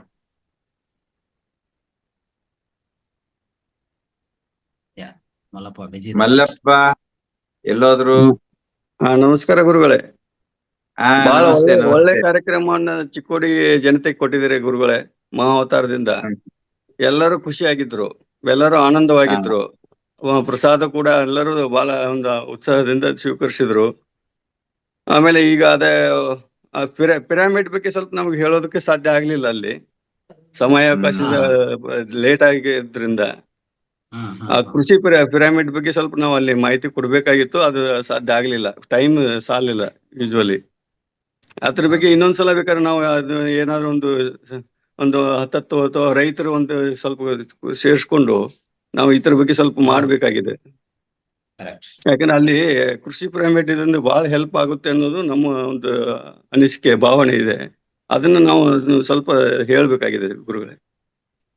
ಅಲ್ಲಿ ಸಮಯಭಾವದಿಂದ ಎಲ್ಲ ಅಂಶಗಳು ಮಾಡಕ್ಕಾಗಿಲ್ಲ. ಹೌದು. ಅದಕ್ಕೆ ರಾತ್ರಿ ನಾನ್ ಮಲ್ಕೊಂಡಾಗ ಒಂದು ಆಲೋಚನೆ ಬಂತು ಸರ್. ಏನಂದ್ರೆ ಈ ತರಹದ ಕಾರ್ಯಕ್ರಮಗಳನ್ನ ಒಂದು ದಿವಸ ನಾವು ಪ್ರೋಗ್ರಾಮ್ ಹಾಕೊಳ್ಳೇಬಾರ್ದು, 2 ದಿವಸ ಹಾಕೋಬೇಕು. 10 ಗಂಟೆಗೆ ಅಂತ ನಾವು ಟೈಮ್ ಕೊಡ್ಬೇಕು, 10 ಗಂಟೆಯಿಂದ 5 ಗಂಟೆ ಕ್ಲೋಸ್ ಮಾಡ್ಬೇಕು. ಅದನ್ನ 2 ದಿವಸಕ್ಕೆ ನಾವು ಹಂಚಿಕೆ ಮಾಡಿಕೊಂಡು ಏನು ಸಂಪೂರ್ಣವಾಗಿ ನಮ್ಮ ಫೌಂಡೇಶನಿನ ಏನು ವಿಚಾರಗಳಿದಾವೆ, ಕಂಟೆಂಟ್ ಏನಿದೆ, ಅದನ್ನ 2 ದಿನಕ್ಕೆ ಹಂಚ್ಕೋಬೇಕು. 2 ದಿವಸದಲ್ಲೂ 1 ಗಂಟೆ ಧ್ಯಾನವನ್ನ ಈಗ ನಾವ್ ಅಲ್ಲಿ ಮಾಡಿದ್ವಲ್ಲ ಅಷ್ಟೊಂದು ಗ್ರ್ಯಾಂಡ್ ಆಗಿ ಮಾಡುವ ಅವಶ್ಯಕತೆ ಇಲ್ಲ. ನಾವ್ ಏನ್ ಮ್ಯೂಸಿಕ್ ಸಿಸ್ಟಮ್ ಇಟ್ಕೊಂಡು ನಾವ್ ಏನ್ ಮಾಡ್ತಾ ಇದ್ದೀವಿ ಆ ರೀತಿನೂ ಮಾಡ್ಕೋಬಹುದು. 1 ಗಂಟೆ ಧ್ಯಾನವನ್ನ ಮಾಡ್ಬೇಕು. ಮತ್ತೆ ಸಮಗ್ರ ಜೀವನ ಶೈಲಿ ಏನು ಕಂಟೆಂಟ್ ಇದೆ ಅದನ್ನ 2 ದಿವಸಕ್ಕೆ ಹಂಚ್ಕೊಂಡು ಅದು 1500 ಅಲ್ಲ 1000 ಜನ ಬರ್ಲಿ, ಈ ರೀತಿ ಹಂಚ್ಕೊಂಡು ಮಾಡಿದ್ರೆ ನಮ್ಮಲ್ಲಿರ್ತಕ್ಕಂಥ ಏನು ವಿಚಾರಗಳು ಏನಿದೆ ಅದನ್ನ ಸಮಗ್ರವಾಗಿ ನಾವು ಕೊಡ್ಬೋದು. 1 ದಿನಕ್ಕೆ ನಾವು ಹಾಕೊಂಡು ಹೋಗ್ತೀವಲ್ಲ, ಏನ್ ತೊಂದ್ರೆ ಇಲ್ಲ. ಬಟ್ ಜನರಲಿ ನಾವು ಅನ್ಕೊಂಡ್ರೆ ಪ್ಲಾನ್ ಕರೆಕ್ಟ್ ಆಗಿ ಆಗ್ತಾ ಇತ್ತು. ಬಟ್ ಸ್ಟಾರ್ಟ್ ಮಾಡಿರೋದೇ ಲೇಟು. ಅದು ಆಗಿರುವಂತ 9 ಗಂಟೆ ಅಂದ್ರೆ 10 ಗಂಟೆ ಇಲ್ಲ 11:30 ಆಲ್ಮೋಸ್ಟ್ ಆಗಿದೆ ಸ್ಟಾರ್ಟ್ ಮಾಡಿದ್ರು. 11 ಹೌದು. ಅದಕ್ಕೆ ನನ್ನ ಆಲೋಚನೆ ಬಂದಿದ್ದು ಹೀಗೆ. ಈಗ ಜನ ಸೇರಲ್ಲ, ಯಾಕಂದ್ರೆ ಜನಗಳು ಅವರ ಮನೆ ವ್ಯವಹಾರಗಳನ್ನ ಮುಗಿಸಿ ಈಗ ಹೆಂಗಸರು ಬರ್ಬೇಕಾದ್ರೆ ಮನೇಲಿರೋ ಗಂಡ ಮಕ್ಕಳಿಗೆ ಎಲ್ರಿಗೂ ಅಡಿಗೆ ತಯಾರು ಮಾಡಿ ಅವ್ರು ತಮ್ಮ ಜವಾಬ್ದಾರಿಯನ್ನ ಮುಗಿಸ್ಬಿಟ್ಟು ಬರ್ಬೇಕು. ಮತ್ತೆ ಗಂಡಸರು ಬರ್ಬೇಕಾದ್ರೂ ಕೂಡ ಅವರ ಮನೆಯ ಕೌಟುಂಬಿಕ ಸಮಸ್ಯೆಗಳು ಏನಿರ್ತವೆ ಅದನ್ನೆಲ್ಲ ನಿಭಾಯಿಸಿ ಆನಂತರವೇ ಅವ್ರು ಇಲ್ಲಿಗೆ ಬರ್ಬೇಕು. ಹಾಗಾಗಿ ಏನಾಗುತ್ತೆ, ಎಲ್ರಿಗೂ ನಾಳೆ ಕಾರ್ಯಕ್ರಮಕ್ಕೆ ನಾನು ಹೋಗ್ಬೇಕು, ನನ್ನ ಕೆಲಸ ಕಾರ್ಯಗಳನ್ನ ಹಿಂದಿನ ದಿನನೇ ಮುಗಿಸ್ಕೋಬೇಕು ಅಂತಕ್ಕಂಥದ್ದು ಅವ್ರಿಗೆ ಅರಿವು ಬಂದಿರೋದಿಲ್ಲ. ಆದ್ರಿಂದ ನಾವೇನ್ ಮಾಡ್ಬೇಕು ಅಂತಂದ್ರೆ ಈ ರೀತಿ ಕಾರ್ಯಕ್ರಮವನ್ನ 2 ದಿವಸಕ್ಕೆ ಡಿವೈಡ್ ಮಾಡಿಕೊಂಡು ಅದನ್ನ ಹಂಚಿಕೆ ಮಾಡ್ಕೊಂಡು ಮಾಡಿದ್ರೆ ಇನ್ನೊಂದಷ್ಟು ಜನಕ್ಕೆ ವಿಷಯಗಳನ್ನ ಪೂರ್ಣವಾಗಿ ತಿಳಿಸ್ಬೋದೇನೋ ಅಂತ ಅನಿಸುತ್ತೆ. ಯಾಕಂದ್ರೆ ಮುದ್ರಾ ಚಿಕಿತ್ಸೆಯನ್ನ ಪೂರ್ಣವಾಗಿ ಹೇಳಕ್ಕಾಗಲಿಲ್ಲ, ಮೂತ್ರ ಚಿಕಿತ್ಸೆಯನ್ನ ಪೂರ್ಣ ವಿವರಣವಾಗಿ ಕೊಡಕ್ಕಾಗಲಿಲ್ಲ ನೀವು. ಆಮೇಲೆ ಏನು ಇದು ಎಂತ ಪಿರಮಿಡ್ ಬಗ್ಗೆ ತಿಳಿಸಕ್ಕಾಗಲಿಲ್ಲ, ಮರ್ಮ ಚಿಕಿತ್ಸೆ ಬಗ್ಗೆ ಪೂರ್ಣ ಮಾಹಿತಿ ಕೊಡಕ್ಕಾಗ್ಲಿಲ್ಲ. ಆದ್ರಿಂದ ನೋಡಿ ಇನ್ಮೇಲೆ ಮಾಡಿದ್ರೆ ಇಲ್ಲ, ಒನ್ ಅಂಡ್ ಹಾಫ್ ಅದನ್ನ ಡೇ, ಎರಡು ದಿವಸ ಅದೇ 1.5 ಡೇನು ಚೆನ್ನಾಗಿರ್ತದೆ. 1.5 ಡೇ ಅಂದ್ರೆ ನೆಕ್ಸ್ಟ್ ಡೇ ಅಂದ್ರೆ ಈಗ ಎಲ್ಲರೂ ಊರಿಗೆ ಹೋಗಕ್ಕೆ ರೆಡಿ ಆಗ್ತಾರಲ್ಲ, ಅವಾಗ ಖಂಡಿತ ಮಧ್ಯಾಹ್ನ ಒಂದು 2 ಗಂಟೆಗೆ ಊಟ ಆದ್ಮೇಲೆ ಬಿಡ್ಬೇಕಾಗತ್ತೆ. ಬಿಡ್ಬೋದು. ಆ ರೀತಿ ಮಾಡ್ಕೊಂಡು ನಾವು ಕೂಡ ಸುರಕ್ಷಿತವಾಗಿ ಸಮಯಕ್ಕೆ ಸರಿಯಾಗಿ ನಾವು ನಮ್ಮ ಮನೆಗಳಿಗೆ ತಲುಪಬಹುದು. ಮತ್ತೆ ನಾವು ಕೊಡ್ತಕ್ಕಂಥ ವಿಚಾರಗಳನ್ನು ಕೂಡ ಪೂರ್ಣವಾಗಿ ಕೊಡಕ್ಕೆ ಅವಕಾಶ ಆಗುತ್ತೆ. ಅದನ್ನೇ ಒಂದು ಪ್ಲಾನ್ ಮಾಡ್ಕೋಬೇಕು. ಬಟ್ ಆದ್ರೆ ಸ್ವಲ್ಪ ಅಲ್ಲಿ ಉಳ್ಕೊಂಡ ವ್ಯವಸ್ಥೆ ಅಂದ್ರೆ ಬೇರೆ ಕಡೆಯಿಂದ ಬಂದ್ರೆ ಅಲ್ಲಿ ಸ್ಟೇಯಿಂಗ್ ಫೆಸಿಲಿಟಿ ಒಂದು ನೋಡ್ಕೋಬೇಕು. ಮೇನ್ ಅದು ವೆರಿ ಇಂಪಾರ್ಟೆಂಟ್. ಅಲ್ಲಿರುವಂತ ಈಗ ನಾವ್ ಏನ್ ಕಾರ್ಯಕ್ರಮ ನಡೆಸ್ತೀವಿ ಅದೇ ಸ್ಥಳದಲ್ಲಿ ಸರಳವಾಗಿ ಅವ್ರವರೇ ಅವ್ರಿಗೆ ಹಾಸ್ಕೊಳಕ್ಕೆ ಒತ್ಕೊಳಕ್ ಬೇಕಾದನ್ನ ತರಬೇಕು, ಉಪಯೋಗಿಸ್ಕೋಬೇಕು, ಅಲ್ಲಿ ಕಾರ್ಯಕ್ರಮ ಮುಗಿಸ್ಬೇಕು. ಈಗಲಿ ಉದ್ದೇಶ ಏನು, ನಮ್ಮಲ್ಲಿ ಬಂದಿರುವಂತ ಉದ್ದೇಶ ಏನು, ಇಲ್ಲಿ ನಮ್ಗೆ ಏನೋ ಒಂದಿಷ್ಟು ವಿಷಯಗಳು ವಿಚಾರಗಳನ್ನ ನಾವು ತಿಳ್ಕೋಬೇಕು, ಅದಷ್ಟೇ ಮುಖ್ಯವಾಗಿರ್ಬೇಕೇ ಹೊರತು ಅಲ್ಲಿ ಬರ್ತಕ್ಕಂಥ ಊಟೋಪಚಾರದ್ದಾಗ್ಲಿ ಅಥವಾ ಇನ್ಯಾವುದನ್ನು ನಾವಲ್ಲಿ ಗಣನೆ ತಂದ್ಕೋಬಾರ್ದು. ತಂದ್ಕೊಂಡು ನಾವು ಇದನ್ನ ಒಂದು ವ್ಯವಸ್ಥಿತ ಮಾಡೋಕ್ ಪ್ರಯತ್ನ ಮಾಡ್ಬೇಕು. ನೋಡಿ ಇನ್ಮೇಲೆ ಮಾಡೋ ಕಾರ್ಯಕ್ರಮಗಳಿಗೆ ಅದೇ 1.5 ಡೇ ಕರೆಕ್ಟ್ ಇರ್ತದೆ ಸರ್. 1.5 ಡೇ ಇದ್ರೆ ಅದು ಎಲ್ಲ ಪೂರ್ತಿ ಅವ್ರಿಗೆ ಈಗ ಫಸ್ಟ್ ಡೇ ಪೂರ್ತಿ ಮಧ್ಯಾಹ್ನವರೆಗೂ ಸಂಗೀತ ಧ್ಯಾನ ಹಾಕೊಂಡ್ರು.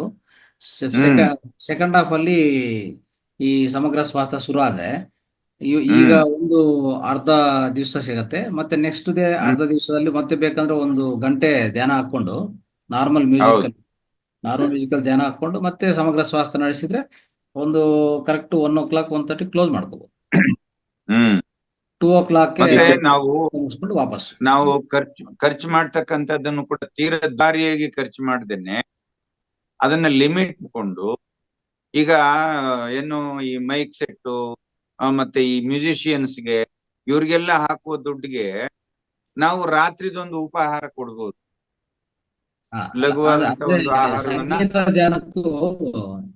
ಸಂಗೀತ ಧ್ಯಾನಕ್ಕೆ ಬೇಕಾಗತ್ತೆ. ಒಂದು ಅರ್ಧ ದಿವಸ ನಾವು ಮಾಡ್ತೀವಲ್ಲ, ನೆಕ್ಸ್ಟ್ ಡೇ ಏನ್ ಬೇಕಾಗಿಲ್ಲ. ಅರ್ಧ ದಿವಸ ಮಾಡುವಂತ ಸಂಗೀತ ಧ್ಯಾನ ಇದೆಯಲ್ಲ, ಇದಕ್ಕೂ ಆ ಲೈವ್ ಸಂಗೀತ ಅನ್ನೋದು ಮುಖ್ಯವಾಗತ್ತೆ. ಅದೊಂದು ಮಾತ್ರ ಐಟಮ್, ಅದು ಇನ್ನೇನ್ ಮಾಡಕ್ ಆಗಲ್ಲ ಅದು. ಯಾಕಂದ್ರೆ ಸಂಗೀತ ಧ್ಯಾನ ನಾವು ಅವಾಗಿಂದ ಮಾಡ್ಕೊಂಡ್ ಬರ್ತಾ ಇದೀವಲ್ಲ, ನಮ್ಮ ಪತ್ರಿ ಸರ್ ಮಾಡ್ತಾ ಇದ್ರು, ಅದು ಹಾಗೆ ಕಂಟಿನ್ಯೂ ಆಗಿದೆ. ಅದು ಲೈವ್ ಸಂಗೀತದಲ್ಲಿ ಸಿಗುವಂತ ಶಕ್ತಿ, ಎನರ್ಜಿ ಇದೆಯಲ್ಲ, ಅದು ಟೋಟಲಿ ಡಿಫ್ರೆಂಟ್ ಆಗಿರ್ತದೆ ಅವ್ರಿಗೆ. ಓಕೆ, ಸೊ ಆ ಎನರ್ಜಿ, ಅದ್ಭುತ ಎನರ್ಜಿ ಸಿಗತ್ತೆ. ಅದೊಂದು ಮಾಡ್ಕೊಂಡು ನೆಕ್ಸ್ಟ್ ಮಿಕ್ಕಿದೆಲ್ಲ ಮಧ್ಯಾಹ್ನದಿಂದ ಮತ್ತೆ ನೆಕ್ಸ್ಟ್ ಡೇ ಅರ್ಧ ದಿವಸ ಕೊಟ್ರೆ ಸಾಕು, ಪೂರ್ಣ ಮಾಹಿತಿ ಕೊಡ್ಬೋದು, ಕಂಪ್ಲೀಟ್ ಆಗುತ್ತೆ. ಮಲ್ಲಪ್ಪ ಅವ್ರ ತುಂಬಾ ಒಳ್ಳೆ ಕೆಲಸ, ಒಳ್ಳೆ ಸೇವೆ ಮಾಡಿದ್ರಿ ನೀವು. ಎಲ್ಲ ತಮ್ಮ ಆಶೀರ್ವಾದ ಗುರುಗಳೇ. ನಮಗೆ ಅಲ್ಲಿ ಬಂದದಕ್ಕೆ ನಾವು ಸಾರ್ಥಕ ಆಯ್ತು ಎಲ್ಲಾ ಜನಗಳಿಗೂ. ಆಮೇಲೆ ಎಷ್ಟೋ ಜನ ಪಾಪ ಚಿಕಿತ್ಸೆಗಾಗಿ ವೇಟ್ ಮಾಡ್ತಾ ಇದ್ರು. ಆಕ್ಚುಲಿ ಅಲ್ಲೇ ಚಿಕಿತ್ಸೆ ಕೊಡ್ತಾರೆ ಅಂತಾನೆ ಅವ್ರ ಭಾವನೆ ಇತ್ತು. ಅದಕ್ಕೆ ಕೊನೆಗೆ ಅದು ಮರ್ಮ ಥೆರಪಿದ ಒಂದು ತೋರಿಸಿದ್ದು, ಅದು ಒಳ್ಳೇದಾಯ್ತು. ಆ ಚಿಕಿತ್ಸೆಯಿಂದ ಏನ್ ಅವ್ರಿಗೆ ಹೆಲ್ಪ್ ಆಗುತ್ತೆ ಅನ್ನೋದು ಗುರ್ತಾಯ್ತು ಈಗ ಅವ್ರಿಗೆ. ಚಿಕಿತ್ಸೆ ಮಾಡೋಕೆ ಒಬ್ಬರಿಬ್ರು ಆದ್ರೆ ಚಿಕಿತ್ಸೆ ಮಾಡ್ಬೋದು, ಇಲ್ಲ ಇನ್ನೊಂದು ಸಮಯ ಇರ್ಬೇಕು. ಬಂದಿರೋದ್ರಿಂದ 11 ಗಂಟೆಗೆ ಚಿಕಿತ್ಸೆ ಕೊಟ್ಟಿದ್ರೆ ಎಲ್ಲಿಂದ ಕೊಡೋದು? ಅದೇ ಕರೆಕ್ಟ್, ಅದೆಲ್ಲ ಲೇಟ್ ಆಯ್ತು ಎಲ್ಲದಕ್ಕೂ. ಅದೇ ಸ್ಟಾರ್ಟಿಂಗ್ ಜನನು ನಮ್ ಆ ಸೈಡ್ ಸ್ವಲ್ಪ ಈ ಎಲ್ಲಾ ಕೆಲ್ಸಗಳು ಮುಗಿಸ್ಕೊಂಡ್ ಬರೋವ್ರೆ ಜಾಸ್ತಿ. ಅದೇ ನಾವ್ ಇನ್ ಮೇಲೆ 8:30 ಅಂತ ಹೇಳಿದಾಗ ನಾವು ಅಟ್ಲೀಸ್ಟ್ 9:00 ಸ್ಟಾರ್ಟ್ ಮಾಡ್ಬೋದೇನೋ ಅಂತ. ಇಲ್ಲ, ಆತರ ಆಗಲ್ಲ. ಈಗ ಏನೇ ಮಾಡಿದ್ರು ನೀವು ಅಲ್ಲಿ ನೋಡಿದ್ರಲ್ಲ, ಅವರ ಕೆಲ್ಸಗಳು ಎಲ್ಲ ನೋಡ್ಕೊಂಡೆ ಬರ್ತಾರೆ. ನಾವು 10 ಇಂದ 10:30 ಸ್ಟಾರ್ಟ್ ಆದ್ರೆ ಕರೆಕ್ಟ್ ಆಗತ್ತೆ. 10 ಇಂದ 10:30 ಒಂದು ರೀತಿಯಲ್ಲಿ. ಬಹಳ ಇಂಟ್ರೆಸ್ಟಿಂಗ್ ಆಗಿದ್ರು ಹೊಸ ವಿಷಯಗಳು ಇವೆಲ್ಲನೂ ಸ್ವಲ್ಪ ಸ್ಪ್ರೆಡ್ ಆಗಿರೋದ್ರಿಂದ ಬಹಳಷ್ಟು ಜನ ಆಸಕ್ತಿಯಿಂದ ಇದ್ರು. ಓಕೆ, ಥ್ಯಾಂಕ್ ಯು ಮಲ್ಲಪ್ಪ ಅವರೇ. ಸೊ ನಿಮ್ಗೆ ಅನೇಕ ಧನ್ಯವಾದಗಳು. ಯಾಕಂದ್ರೆ ತುಂಬಾ ಒಳ್ಳೆ ಸೇವೆ ಮಾಡಿದ್ರಿ. ಎಲ್ಲರೂ ಕ್ಲಾಪ್ಸ್ ಹೊಡಿಬೇಕು ಸರ್ಗೆ, Mallappa sir. Thank you sir, claps. ನಿಮ್ಮ ಆಶೀರ್ವಾದ ಇರ್ಲಿ. Thank you sir. ಗುರುಜಿ ಅಲ್ಲೇ ನಂಬರ್ ಕಲೆಕ್ಟ್ ಆಗಿದಿಲ್ಲ ಗುರುಜಿ, ಫೋನ್ ನಂಬರ್ ಇದ್ರೆ ಅವ್ರಿಗೆ ಕಾಂಟ್ಯಾಕ್ಟ್ ಹಾ. ಮಾಡಿ ಮತ್ತೆ ನಾವು ಹೇಳ್ಬೋದು, ಅವ್ರಿಗೆ ಮಾಹಿತಿ ಕೊಡ್ಬೋದು. ಆಯ್ತು. ಹೌದು ಹೌದು, ಅವ್ರಿಗೆ ಮಾಹಿತಿ ಕೊಡ್ತೀವಿ. ಮತ್ತೆ ಅವರು ಜೂಮ್ ಅಲ್ಲಿ ಜಾಯ್ನ್ ಆಗ್ಬೋದು, ಜ್ಞಾನ ಪಡೆಯಕ್ಕೆ ಇದೆಲ್ಲ ಮಾಡೋಣ ನೆಕ್ಸ್ಟ್ ಮುಂದಿನ. ಚಿಕಿತ್ಸೆ ಬೇಕಂದ್ರೆ ಅವ್ರಿಗೆ ಇಂಟ್ರೆಸ್ಟ್ ಇದ್ರೆ ಮತ್ತೆ ಇಲ್ಲಿ ಮಾವತಾರಕ್ಕೆ ಬರ್ಲಿಕ್ಕೆ ಅವ್ರಿಗೆ ಮಾಹಿತಿ ಕೊಡ್ಬೇಕು. ಹೌದು ಹೌದು, ಅದು ಸಾಧ್ಯವಾಗುತ್ತೆ. ಮಾಹಿತಿ ಕೊಡ್ಬೋದು. ಜೊತೆಗೆ ಪೂರ್ಣ ವಿಷಯ ಬೇಕು ಅಂತಂದಾಗ ಪ್ರತಿನಿತ್ಯವೂ ಝೂಮ್ ಸೆಷನ್ ನಲ್ಲಿ ಅವರು ಭಾಗಿಯಾದ್ರೆ ಹೌದು. ಬೆಳಗಿನ ಸೆಷನ್ ನಲ್ಲಿ ಅವ್ರಿಗೆ ಎಲ್ಲ ವಿಷಯವೂ ಡೀಟೇಲ್ ಆಗಿ ಇಲ್ಲೇ ಸಿಕ್ಕುತ್ತೆ. ಎಸ್, ಅದೇ ಅದನ್ನ Yes. ಟ್ರೈ ಮಾಡೋಣ ಗುರುಜಿ, ಅದನ್ನೇ ಕಾಲ್ ಮಾಡಿ ಅವ್ರಿಗೆ ಮಾಹಿತಿ ಕೊಡೋಣ. ಹಾ, ಹೌದು ಹೌದು. ನಾನು ಅದು ಲಿಸ್ಟ್ ರೆಡಿ ಮಾಡ್ತೀನಿ. ಮಾಡಿದ್ಮೇಲೆ ನಿಮ್ಗೆ ಎಲ್ಲರಿಗೂ ಹಂಚ್ಕೊಡ್ತೀನಿ. ಸೊ ಸ್ವಲ್ಪ ಎಲ್ಲರೂ ಮಾಡಿ, ಒಂದು 10 ನಂಬರ್ ಮಾಡ್ಕೊಂಡು, ಹೌದು. 10 ನಂಬರೇ ಸಾಕು ಒಬ್ಬೊಬ್ಬರು. ನೀಟಾಗಿ ಮಾಡ್ಬೇಕು. Right, okay. ಇನ್ಯಾರಣಿದಾರ ಒಬ್ರು ಮಾಸ್ಟರ್ ಹಂಚ್ಕೊಡಕ್ಕೆ? ಅವರ ಯಾರಿಲ್ಲ, ಸಂಪನ್ನಗೊಳಿಸೋಣ. Right, okay. ನಿಂದ ಇಲ್ಲಿಯವರೆಗೂ ಯೋಗಾಸನ, ಪ್ರಾಣಾಯಾಮ, ಧ್ಯಾನ ಮತ್ತು ಆಧ್ಯಾತ್ಮಿಕ ಧ್ಯಾನ ಹಂಚಿಕೆ ಮತ್ತು ಕಿರು ದಿವ್ಯ ಸಂದೇಶವನ್ನು ಕೇಳಿದ್ವಿ. ಬೆಳಗಿನ ಯೋಗಾಸನ ಮತ್ತು ಪ್ರಾಣಾಯಾಮ ಹೇಳ್ಕೊಟ್ಟಂತ ವೆಂಕಟರಮಣ ಸರ್ಗೆ ಧನ್ಯವಾದಗಳು. ನಂತರ ಆಧ್ಯಾತ್ಮಿಕ ಧ್ಯಾನ, ಭೌತಿಕ ಅಮರತ್ವದ ಬಗ್ಗೆ ಗುರೂಜಿಯವರು ತಾವು ವಿವರವಾಗಿ ಮಂಡಿಸಿದ್ರೆ ತಮಗೂ ಕೂಡ ಈ ವೇದಿಕೆ ಮೂಲಕ ಧನ್ಯವಾದಗಳನ್ನು ಅರ್ಪಿಸ್ತೇನೆ. ನಂತರ ನಾಗರಾಜ್ ಗುರೂಜಿಯವ್ರದ್ದು 12ನೇ ಚರಣ ಭಜಗೋವಿಂದನ ಮೋಹಮುದ್ಗರದ 12ನೇ ಚರಣವನ್ನ ಅತಿ ವಿಸ್ತಾರವಾಗಿ ಹೇಳಿದ್ದೀರಾ. ತಮಗೂ ಕೂಡ ಧನ್ಯವಾದಗಳನ್ನು ಅರ್ಪಿಸ್ತೇನೆ ಗುರುಜಿ. ಇಲ್ಲಿವರೆಗೂ ತಾವು ಸೆಷನ್ ನಲ್ಲಿ ಕುಂತು ಮಾಹಿತಿಯನ್ನು ಪಡೆದುಕೊಂಡು ಧ್ಯಾನವನ್ನ ತೆಗೆದುಕೊಂಡಿದ್ದಕ್ಕಾಗಿ ಜೂಮ್ ನಲ್ಲಿ ಇದ್ದಂತ ಎಲ್ಲ ಆತ್ಮಬಂಧಿಗಳಿಗೂ ಕೂಡ ಧನ್ಯವಾದಗಳನ್ನು ಅರ್ಪಿಸ್ತಾ ಈ ಕಾರ್ಯಕ್ರಮವನ್ನ ಪ್ರಾರ್ಥನೆಯೊಂದಿಗೆ ಸಂಪನ್ನಗೊಳಿಸ್ತೇವೆ. ಗುರುಜಿ, ಪ್ರಾರ್ಥನೆಯನ್ನು ಹೇಳ್ಕೊಳ್ತೇವೆ. ಓಂ ಸರ್ವೇ ಭವಂತು ಸುಖಿನಃ, ಸರ್ವೇ ಸಂತು ನಿರಾಮಯಾಃ, ಸರ್ವೇ ಭದ್ರಾಣಿ ಪಶ್ಯಂತು, ಮಾ ಕಶ್ಚಿತ್ ದುಃಖ ಭಾಗ್ ಭವೇತ್. ಹರಿ ಓಂ. ಶಾಂತಿ ಶಾಂತಿ ಶಾಂತಿ.